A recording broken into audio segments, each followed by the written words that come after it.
Players have hit the training track under lights as they prepare for Saturday night's crucial clash against Geelong at Adelaide Oval. It's a must-win game for the Power as they try to bounce back from a couple of horror losses.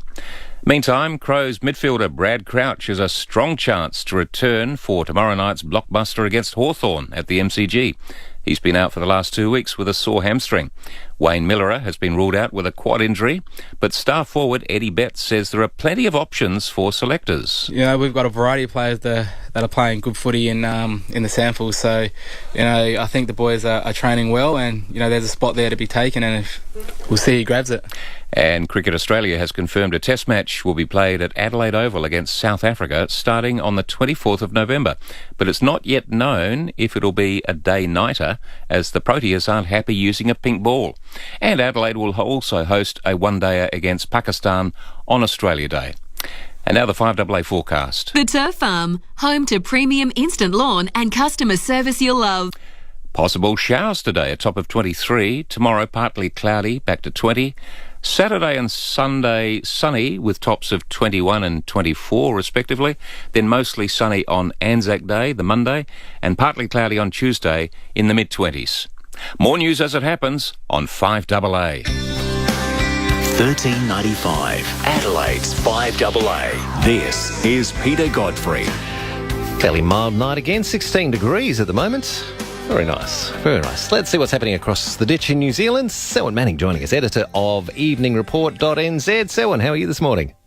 Yeah, very good, Peter. Temperatures here are heading toward about 21 degrees, and it was an overnight low of 14 degrees. And some of the things that are breaking over here are similar to what are breaking news over in Australia at the moment. The New Zealand Herald, for example, is leading on its online edition with how much did Channel 9 pay? So, you know, that's dovetailing in with obviously, you know, the big news coming out of Australia at the moment.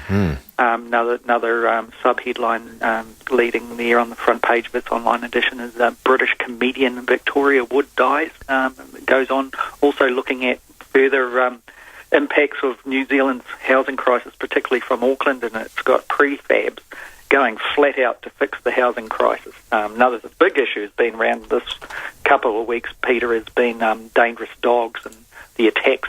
You know, that, and what do you do about dangerous dogs? And the council seems like, the Auckland Council seems like it's going to map out a plan to really clamp down and police that particular issue. So those are the big issues, and also foreign affairs stuff that I think we're going to talk about. Well, let's get straight into that. We've just had our Prime Minister over in China. Your PM, John Key, he's there now, is he? Yeah, it seems like it's the season, isn't it, for Australia and New Zealand Prime Ministers and their business and political teams to get over there and try and nut out the best deal out of the big economic engine of China. New Zealand's Prime Minister John Key, currently over there in China still, he's leading that trade and business visit, negotiating, like I was saying, the terms of an update to New Zealand's China free trade agreement. Now, the visits attracted significant controversy, Peter, and including an editorial that was published in the People's Republic of China's media outlet, Xinhua, which warned John Key that he should not raise the issue of South China Sea territorial disputes. Now, you know, those islands that a lot of the countries around the South China Sea there, including Japan, have a bit of a dispute going. Certainly it's a steamy one with China over that. United States has waded in at different times saying China should retreat back to its own borders and not try and take some of these islands that are there. Some of them are manufactured islands as well. Now, John Key, he was warned, excuse me, Peter, that if he did raise this issue, the editorial writer suggested such talk would jeopardise the progressive trade relationship with China and between China and New Zealand. It's obviously a serious kind of thing there. The media outlet is seen to be one of the buffers, if you like, where the People's Republic of China government may not wish to say such things directly, but it uses that outlet as a means of doing so. And also it was believed back here in New Zealand that there may have been a sideline message for Australia over the same issue, Peter, that Australia's stance relating to those territorial disputes over there has been very strong. New Zealand's has been strengthening in recent times to catch up to Australia on such things, has been seen to be more in line with the United States policy over that particular part of the South China Sea, and it seems that China was certainly getting very sensitive to that. Now, prior to arriving in China, John Key told New Zealand media that he would raise this territorial dispute issue with the People's Republic of China leader, President Xi Jinping. Now, it appears that he's taken heed of the warning and has avoided the topic. If you take the fallout and the statements that have followed the meeting with the Chinese president. Now, at that particular meeting between New Zealand and Chinese leaders, they did agree, Peter, this is the hard part, and that's really why John Key was over there. They agreed to upgrade the trade agreement between New Zealand and China with further tariffs, so making it ease of trade there and two-way trade, and also increase agriculture cooperation. Now, that was the big deal for John Key. His plan was to give some upward lift to that agricultural exports to China, and it was really designed to try and dilute Australia's opportunity in that sector. Australia, with your free trade agreement, made a move there. New Zealand had been the first mover on that agricultural patch with China, and New Zealand and John Key, there representing the agricultural interest, was moving to try and block the opportunities, if you like, of Australia making a maximum. That's a really interesting thing, given a lot of discussion that's been happening here with the sale of the Kidman cattle empire to Chinese interests, and you know, the company or the Kidman family and others that are involved in the business now, you know, saying that it will help them to increase their export trade to China. So, yes, so what you're saying there is that John Key is hoping to kind of cut our lunch on it and get in before us. Well, exactly. Well put, Peter, because what he's trying to do there is to actually maximise New Zealand's opportunity of maintaining its primary export identity in that dairy industry area. Some of the weaker parts of that two-way trade policy in agriculture is the sharing of skills, the maximising of yield in those areas.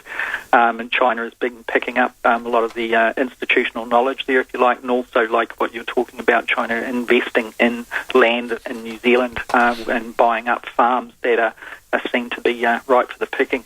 But those kind of areas are the more downside. What John Key has been trying to do is to accentuate the more positive, meaning the export to China elements of it. So, there's obviously the other side is a big one too. The other controversy that had developed here is John Key agreed while he was in China and exiting the meeting with the Chinese leader to set in train a plan to establish an extradition treaty with China.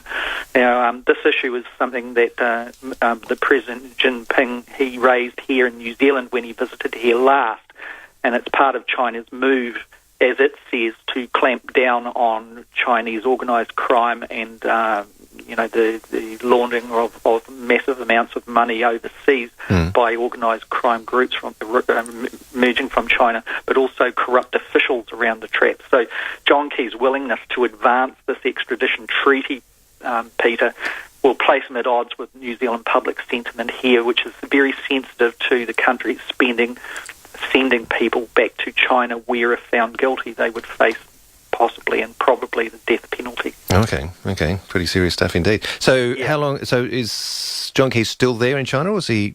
Yeah, he's exiting out. Yesterday he had meetings, or like a public function actually, with the two main people, the keynote people were Mr. Ma, the leading businessman around the world, some people say, that heads Alibaba, and John Key was there, and actually Mr. Ma, he spoke very much in John Key's defence relating to the South China Sea dispute territory, and said such comments should not interfere with two-way trade, that trade is a means of establishing peace.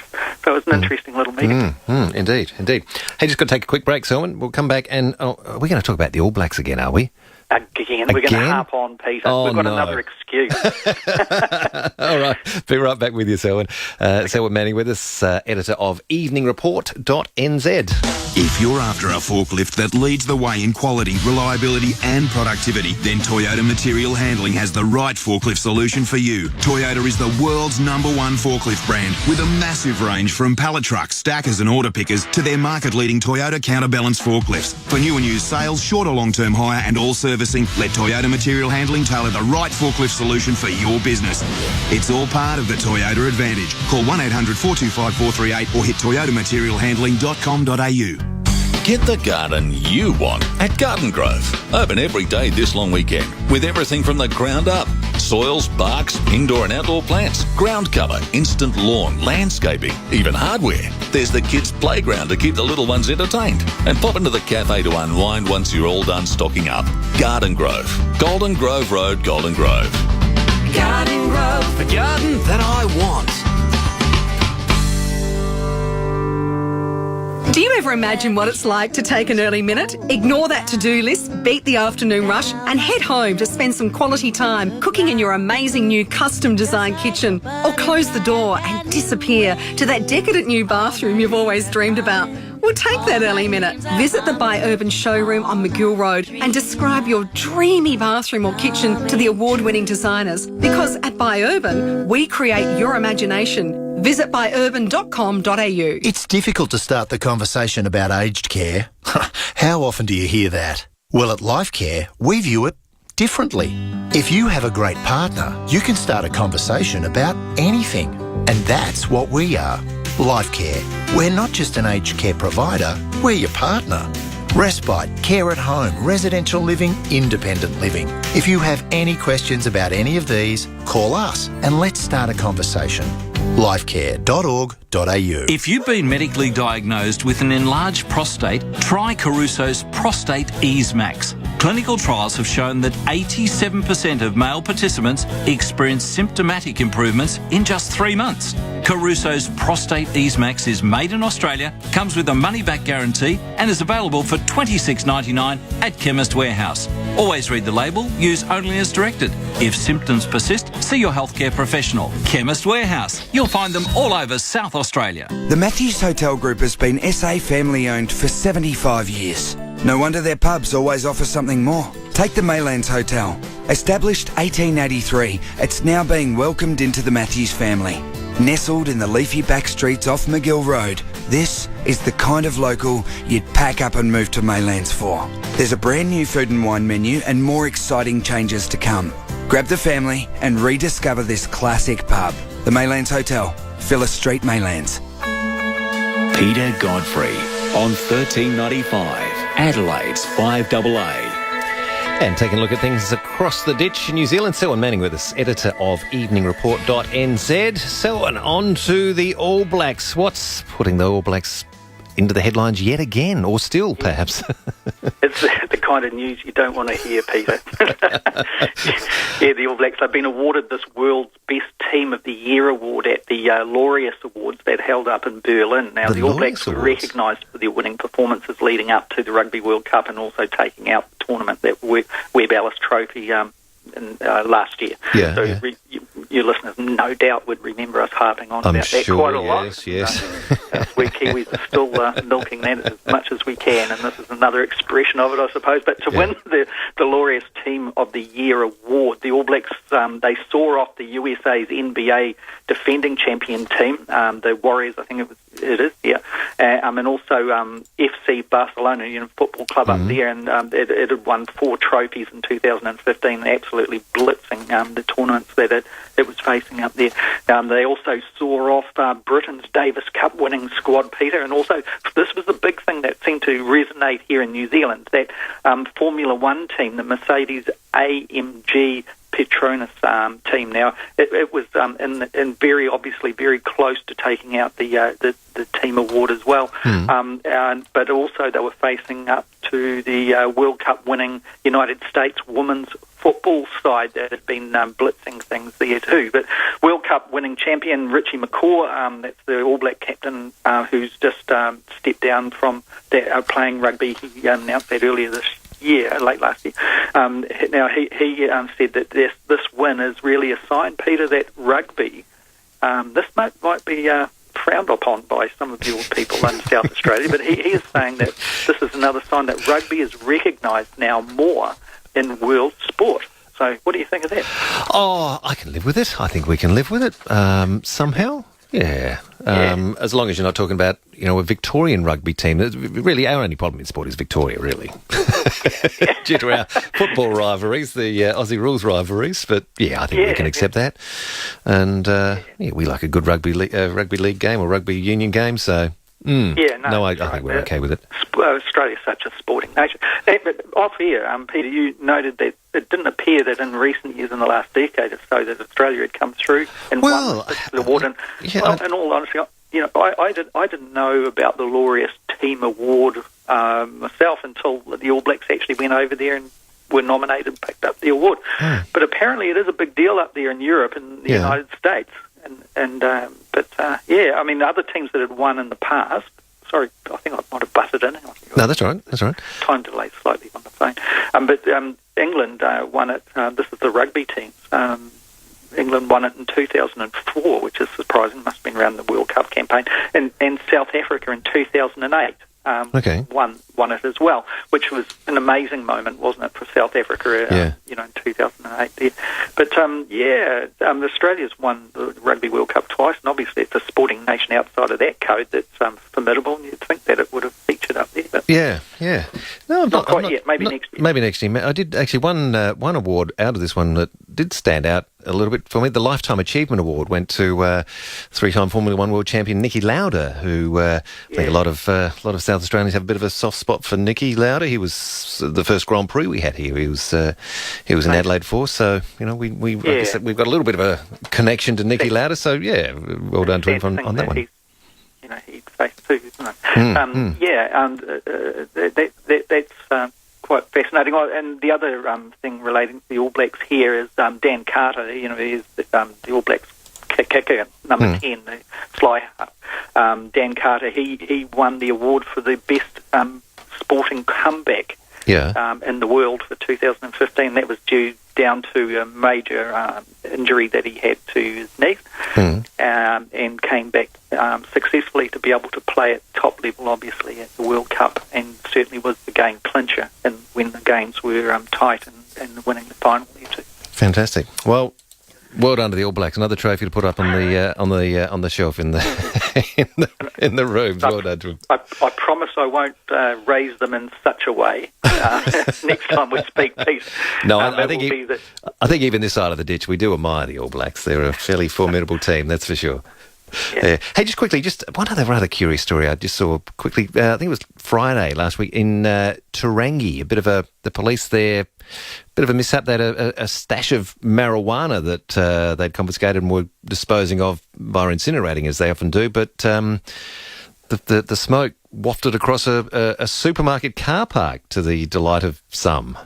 Did you catch that? There you go. It must have been a busy time of of putting the bags in the back of the car or whatever. Yeah. There you go. Kind of a crazy one, wasn't it? Yeah, and a few people, grabbing their phones and videoing it and posting it up online with comments about, wow, this is pretty good. YouTube would have been going viral. Oh, it absolutely would have. Yeah. And that's another big issue here that is no doubt the same in all states of Australia, is relating to medicinal cannabis. And our politicians are trying to grapple with what exactly they're going to do about that. And seems like there's some sort of progress relating to legislation and liberalising potentially in the next couple of years. Things are edging toward that by the look of it. But the whole issue relating to decriminalising cannabis itself has been big here too, with a person who got New Zealander of the Year, a guy called Lance O'Sullivan.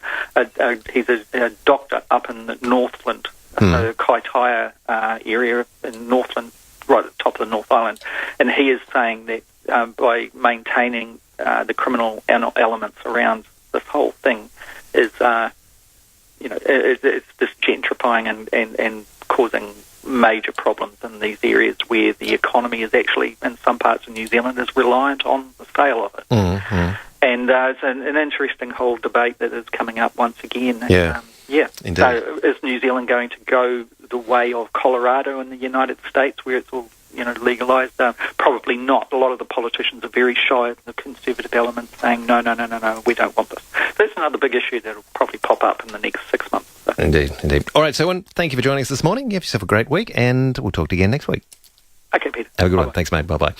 Selwyn Manning, editor of EveningReport.nz. 26 and a half minutes past 5. Anne Stone coming up at 5:30 with all the latest FiveAA news, sport and weather. David and Will up for 6 o'clock for FiveAA breakfast. And you can join the conversation after the news on 822 300 00.